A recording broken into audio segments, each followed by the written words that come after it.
Please be seated, and I'd like to ask all the young people here today to come forward to help me with the homily. You guys can have a seat just right here on the steps. And if you want to bring a special grown-up friend with you, that is just fine. There's lots of room up here. I hope all the young people will come forward.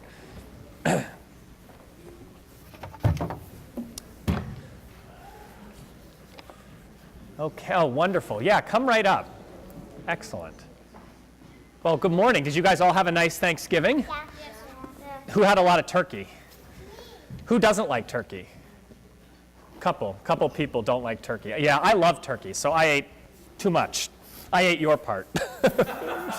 So, boys and girls, who knows or who has a guess about what this might be?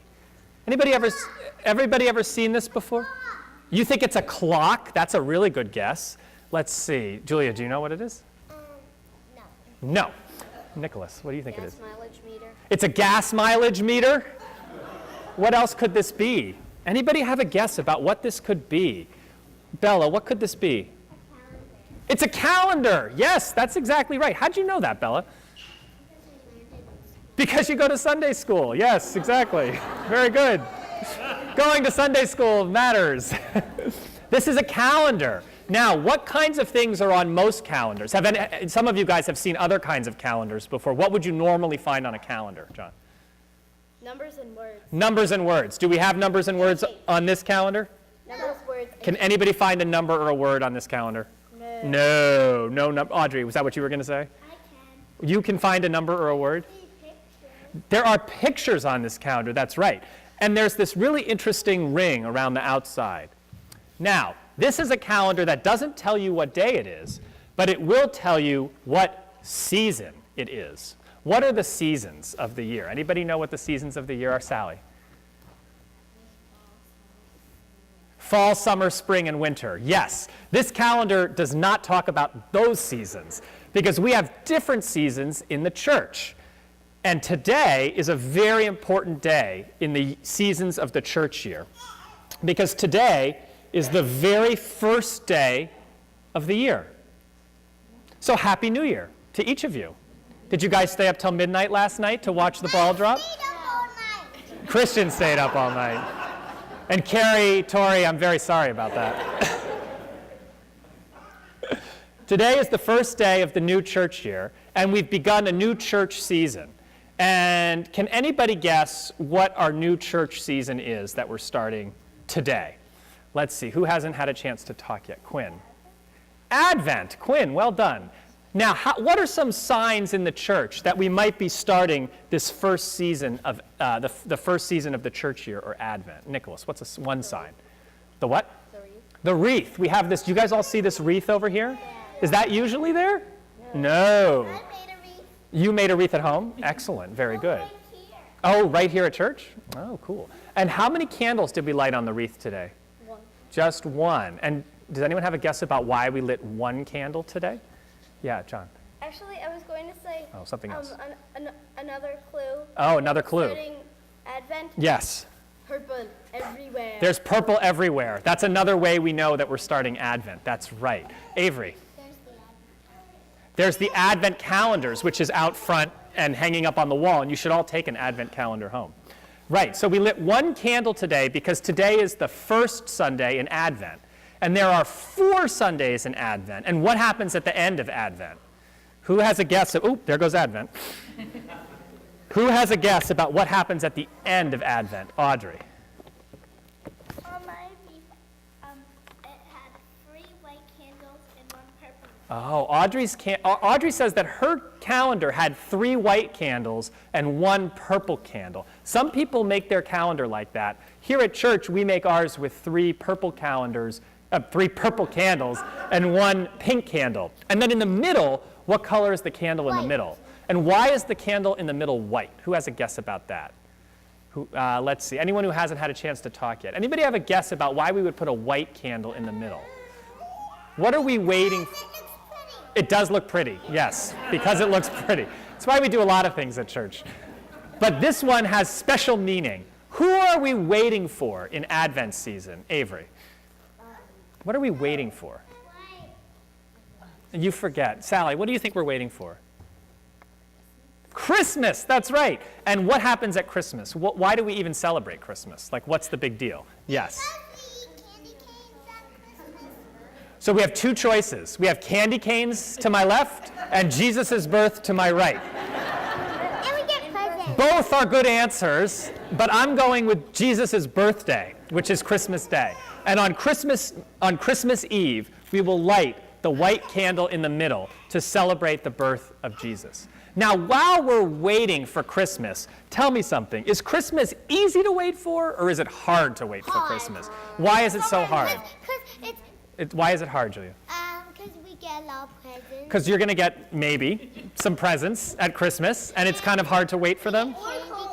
Or you might get coal, yes, especially this year, because you can buy coal to celebrate to support the trip to Appalachia. Christmas is hard to wait for because we really, really want what's coming. I bet each one of you has an idea in your mind of the one present that you might really, really want this Christmas. You don't have to tell me. You can keep it to yourself. Maybe share it with your parents. Parents know. So here's the thing. In Advent, we are in a time of hoping and waiting for the things that we really want to happen in this world. Can you guys think of anything that you really, really, really want to happen in the world? Maybe something that's not happening right now, but you really want to be different about the world than it is today. This is a hard question, so take a minute to think about it. Is there anything about the world right now that makes you kind of sad or angry, and you really wish it were different? What about the earth? Christian has something about the earth he's thinking about. Yeah, Julie. I can't hear you.